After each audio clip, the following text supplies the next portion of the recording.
আসসালামু আলাইকুম। এখন আমি দুধ নিয়ে বাড়ি আসতেছি। বাড়ি যাইয়ে আপু বলে আমি খাবো।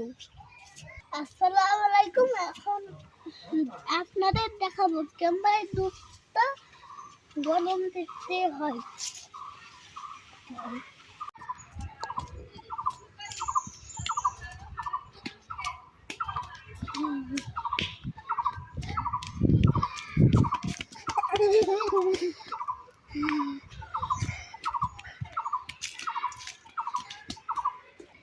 দুধটা আমি এখন নিয়ে আসলাম।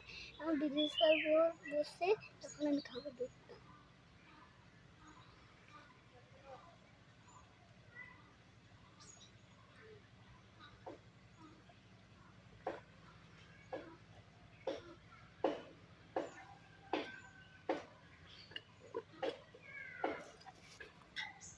এখন আমি দুধটা খালাম। এখন বাড়ি যাইয়া আমি গোসল করবো। পুকুর নামবে।